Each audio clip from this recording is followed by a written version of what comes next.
সুপ্রিয় দর্শক, আপনারা দেখছেন এমএসডি ইউটিউব চ্যানেল। চলে আসলাম এইমাত্র পাওয়া আগামীকাল 24 ঘন্টায় খুবই গুরুত্বপূর্ণ ঝড় বৃষ্টি, নিম্নচাপ, মেঘ বৃষ্টি, শিলাবৃষ্টি, কালবৈশাখী ঝড় এবং আবহাওয়ার খবর নিয়ে দর্শক আজকে ভিডিওতে জানিয়ে দেবো বাংলাদেশে আবহাওয়া কেমন থাকার সম্ভাবনা রয়েছে এবং আরও জানিয়ে দেবো পশ্চিমবঙ্গে আবহাওয়া কেমন থাকার সম্ভাবনা রয়েছে।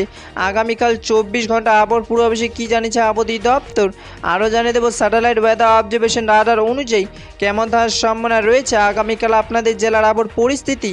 তাই প্রিয় দর্শক, ঝটপটে ভিডিওটিকে লাইক দিয়ে চ্যানেলটিকে সাবস্ক্রাইব করে পাশে থাকা বেল আইকনটি অন করে দিন এবং কমেন্টে জানিয়ে দিন আপনি কোন জেলা থেকে আজকের আমাদের আবহাওয়ার খবরটি দেখছেন এবং এই মুহূর্তে আপনাদের জেলার আবহাওয়ার পরিস্থিতি কেমন। দর্শক, এবার জানিয়ে দিচ্ছি এক নজরে। দর্শক, এবার সরাসরি চলে আসলাম মেঘ বৃষ্টির স্যাটেলাইট পুরো চিত্রে এবং এই মুহূর্তে দেখতে পাচ্ছি আজ এবং আগামীকাল 24 ঘন্টায় বাংলাদেশে 8টি বিভাগে 64 জেলা আকাশ মেঘলা থাকার সম্ভাবনা রয়েছে।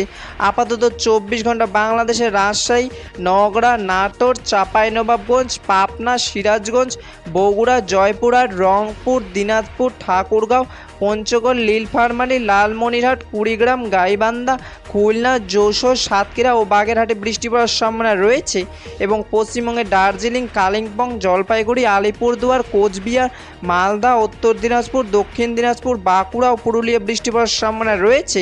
15ই জুলাই 2026 বুধবারে আবহাওয়ার খবর। দেখা হবে পরবর্তী দিনে আবহাওয়ার ভিডিওতে। ততক্ষণ পর্যন্ত সুস্থ থাকুন, ভালো থাকুন, ধন্যবাদ।